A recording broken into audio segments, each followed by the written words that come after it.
lip bar lipstick.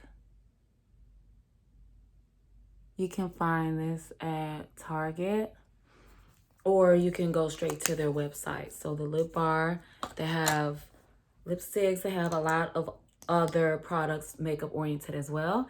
And this is Fenty Beauty, their lipstick.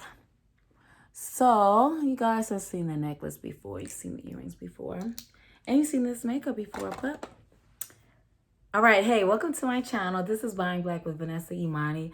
I love my people. I love talking about Black-owned brands and businesses. So if you're new here, thank you for watching. Please subscribe. And it's not really for me, it's really for these businesses. So word of mouth is a great way to support Black-owned businesses. Another way is to share the images or their products online. So those are like free ways to do it. But I think it would be great if you click on the links to the websites that I put in my description boxes so you can actually purchase products from these brands. But again, if you don't do that, always share the information because that's a great way to help circulate the Black dollar. Even if it's not you yourself, somebody you told is going to buy a product from these businesses, okay? Now, today, I'm not necessarily talking about a product that's tangible. I am talking about a movie review. So back in December, I reviewed Jingle Jangle. I love movies. And today, I'm going to review One Night in Miami. Now, this came out on January 8th on Amazon Prime. This is directed by Regina King and it's written by Kemp Powers. So it's actually based on the stage play by Kemp Powers, and he adapted it for a screenplay. And this movie is so amazing. I just saw it on this past weekend, and I believe that it's going to get a lot of awards, but even if it doesn't, it was so great based on the direction, the screenplay, the acting. Everything works together so well to create a really great film. Now, I'm a scholar, so I'm looking at my notes. All right. Izzy and Liv, get your notebook from them. But I wanted to talk about what the movie was about, just in case you haven't seen it. And if you have seen it, hopefully you agree with some of the points that I talk about once I get into my opinions. And so this movie is like a fictional rendering of Malcolm X, Sam Cooke, Muhammad Ali, and Jim Brown all meeting together.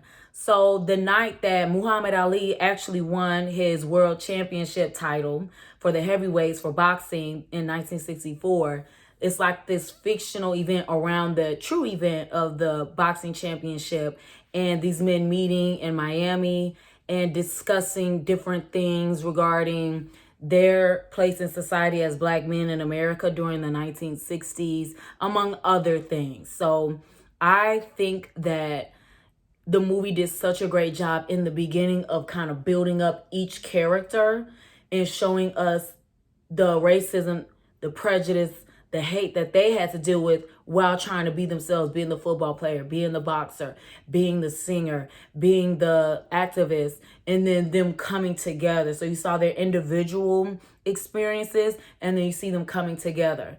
I thought that was cool the way that story wove into that meeting that night.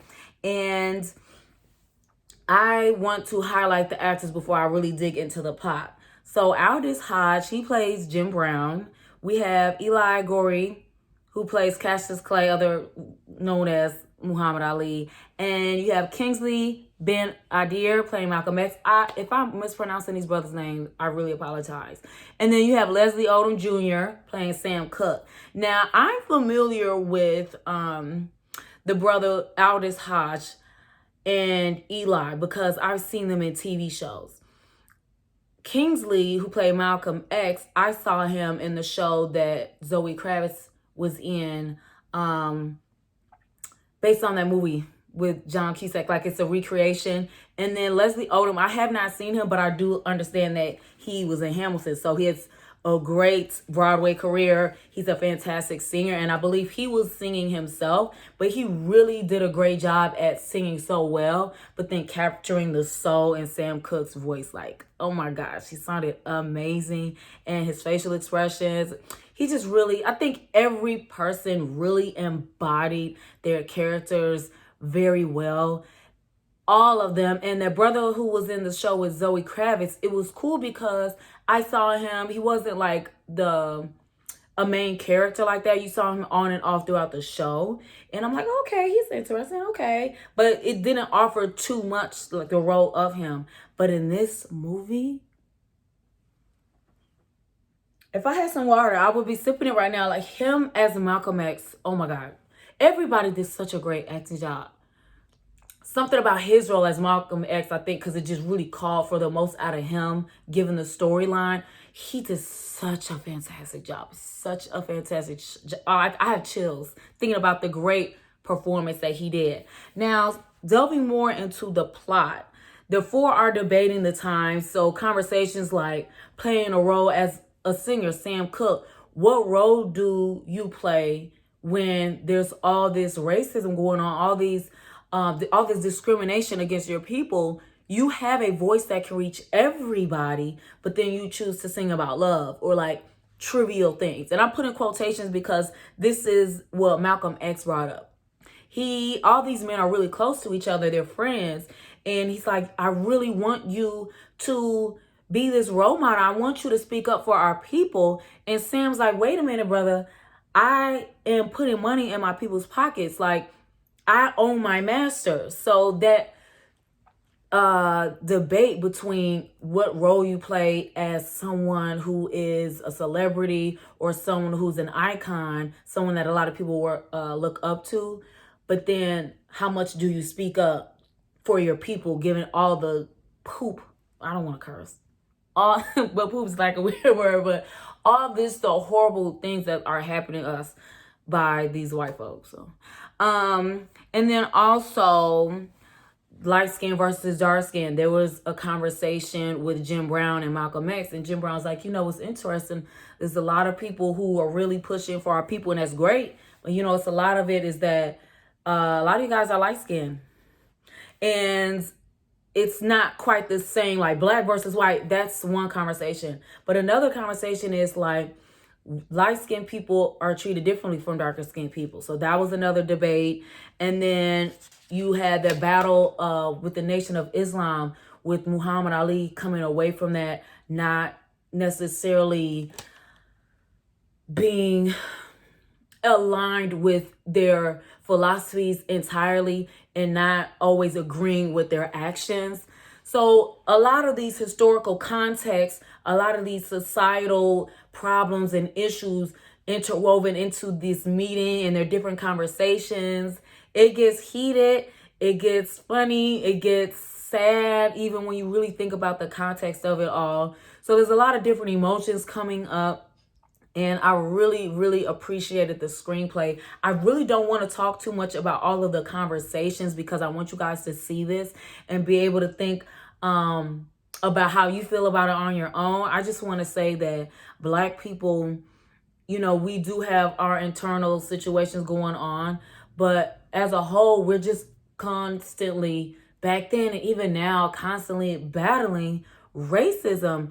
And it's just us being ourselves. Yeah, we have to fight. And I think that's why Malcolm X was really pushing in this movie and driving the conversation of we have to weaponize our voices if we're singers. We have to weaponize our standing as a football player to be able to inspire people who are looking up to you. So just really driving that home. But at the same time, is he right, or is Sam Cooke right? Or is what Jim Brown's thinking right?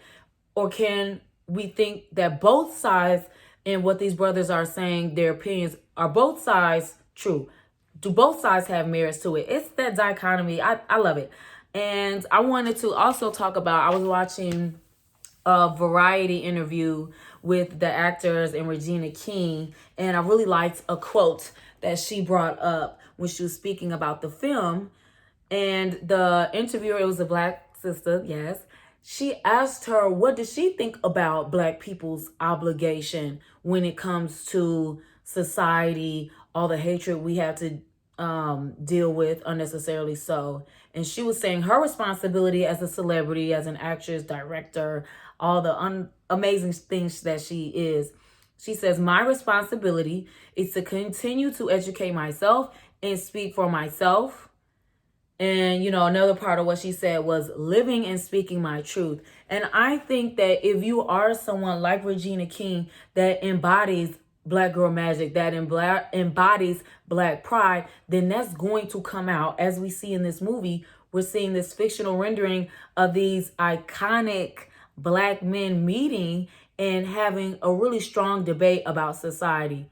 And I also like what Aldous Hodge, again, he played Jim Brown, said in the interview as well. He spoke about, you know, how it's the four of them living different lives, but they're experiencing America as Black men and their approach to the obligations to their people and affecting change. So pretty much him speaking about the main driving point of the movie and the conversations that these gentlemen were having. I really, really loved this movie.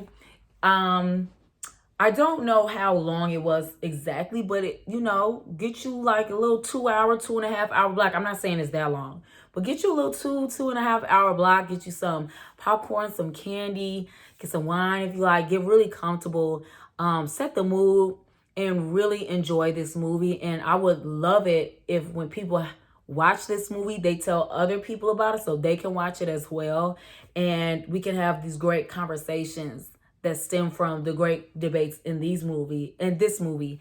Now, Regina King, I'm so excited to see what she is going to direct next. I think it would be awesome if she and Kemp Powers can partner up again, writing and directing a movie together.